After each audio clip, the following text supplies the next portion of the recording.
భాద్రపద బహుళ తదియ రోజు స్త్రీలు ఉండ్రాళ్ళ తద్ది నోమును సద్గతిని పొందడం కోసం ప్రత్యేకంగా ఆచరించి నిర్వహించుకుంటారు.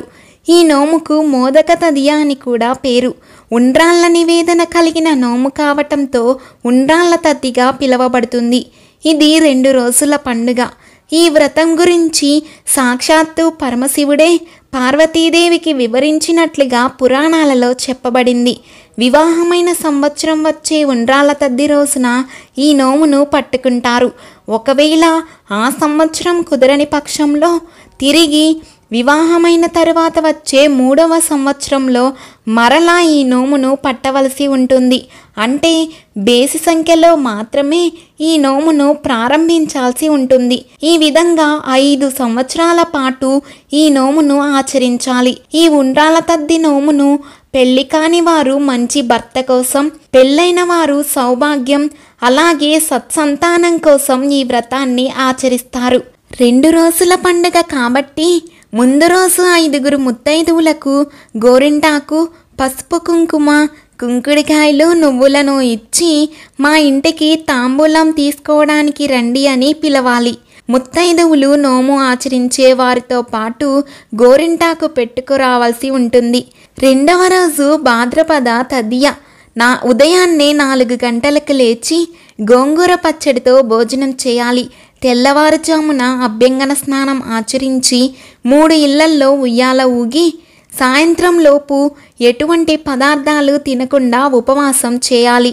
బియ్యం పిండితో ఉండ్రాళ్ళను తయారు చేసి గౌరీదేవికి నివేదన చేయాలి. మిగిలిన ఉండ్రాళ్ళను ఒక్కొక్కరికి 5 చొప్పున 5గురు ముత్తైదువులకు వాయినం ఇవ్వటానికి ఉంచుకోవాలి. ఇలా 5 సంవత్సరాల వరకు ఈ నోమును నోచుకుంటే మంచి భర్త లభిస్తాడు. అలాగే వివాహమైన స్త్రీలకు అఖండ సౌభాగ్యంతో పాటు సమస్త శుభాలు చేకూరుతాయని నమ్మకం. ఇక గౌరీ పూజ చేసేందుకు తోరాలను తయారు చేసుకోవాలి.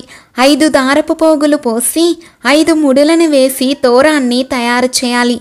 ఈ విధంగా 7 తోరాలను తయారు చేసి అమ్మవారి పక్కనే ఉంచి పూజించాలి. 1 తోరం అమ్మవారికి, 1 తోరం నోము నోచుకుంటున్న వారికి, మిగతా 5 తోరాలు 5 ముత్తైదువులకు కట్టాలి. బియ్యం పిండిలో బెల్లం కలిపి పచ్చి చలిమిడి చేసి 5 ఉండ్రాళ్ళను కూడా చేసి నైవేద్యంగా పెట్టాలి. పూజ తర్వాత చేతిలో అక్షింతలు ఉంచుకుని కథను చెప్పుకోవాలి.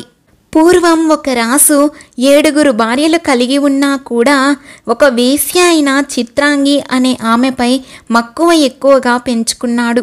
రాజుగారి భార్యలు అందరూ ఉండ్రాళ్ళ తద్ది నోమును నోచుకుంటున్నారని చెలికత్తెల ద్వారా విన్న చిత్రాంగి రాజుగారితో, మీరు వివాహం చేసుకున్న భార్యల చేత ఉండ్రాళ్ళ తద్ది నోమును చేయించుకుంటున్నారు, కానీ నేను ఒక వేశ్యనైన కారణంగా నన్ను నిర్లక్ష్యం చేస్తున్నారు అని, నీ భార్యల మీద ఉన్న ప్రేమ నా మీద కూడా ఉంటే నేను కూడా ఉండ్రాళ్ళ తద్ది నోము జరుపుకోవటానికి అవసరమైన సరుకులు సమకూర్చమని రాజు తన దగ్గరకు వచ్చిన సమయంలో అడిగింది.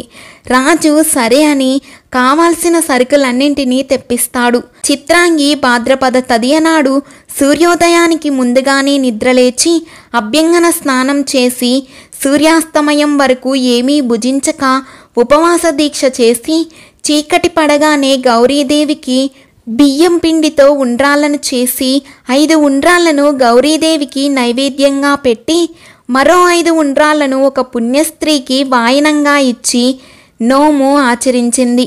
గౌరీదేవి అనుగ్రహాన్ని పొందింది. అలా 5 ఏళ్ళు నిర్విఘ్నంగా నోము నోచుకుని ఉద్యాపన చేసిన ఫలితంగా అపవిత్రమైన ఆమె కూడా సద్గతిని పొందిందట. ఇక మరొక కథ కూడా చూద్దాం. పూర్వం ఒక వేశ్య ఆ దేశ రాజుగారిని వశపరుచుకుంది. రాజుగారు ఆమెను ఉండ్రాళ్ళ తద్ది నోమును నోచుకోమని కోరారట. దైవనింద చేసి ఆ నోమును నోచుకోను అని చెప్పింది. ఫలితంగా దొంగలు ఆమె సంపదను దోచుకున్నారు. ఆమె మహావ్యాధి బారిన పడింది. అష్టకష్టాలను అనుభవించింది. ఆ తరువాత రాజపురోహితుడి సలహాతో ఆమె ఉండ్రాళ్ళ తద్ది నోమును నోచుకుని ఆమె సంపదను తిరిగి పొంది ఆరోగ్యవంతురాలయ్యింది. శేష జీవితాన్ని ఆధ్యాత్మికంగా గడిపి మరణానంతరం గౌరీలోకాన్ని చేరుకుందట. ఒక గర్విష్టి వేశ్య అయిన ఆమె ఈ నోము వలన ఇంతటి సద్గతిని పొందింది. ఇక సరిగ్గా ఉన్నవారు ఈ నోమును నోచుకుంటే ఇంకెంతటి ఉన్నతమైన ఫలితం ఉంటుందో అని గుర్తుంచుకుని సన్మార్గంలో నడవాలి అని చెప్పటమే ఈ నోము వ్రత కథ యొక్క అంతరార్థం. కథ చదవడం పూర్తయిన తరువాత చేతిలో ఉన్న అక్షింతలు గౌరీదేవి వద్ద కొన్నింటిని ఉంచి మరికొన్నింటిని మన శిరస్సు పైన వేసుకోవాలి.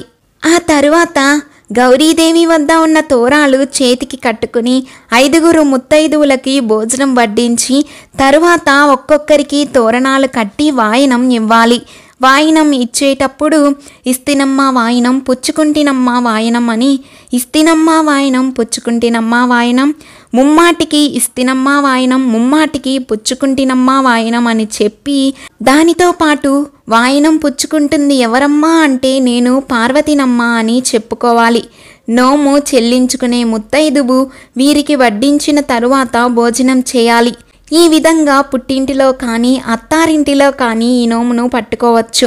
ఈ విధంగా ఉండ్రాళ్ళ తద్ది నోమును నోచుకుని గౌరీదేవి సంపూర్ణ అనుగ్రహంతో అఖండ సౌభాగ్యాన్ని, సిరి సంపదలను, సమస్త శుభాలను పొందాలని కోరుకుంటూ ఇంతటితో ఈ కథను ముగిస్తున్నాను.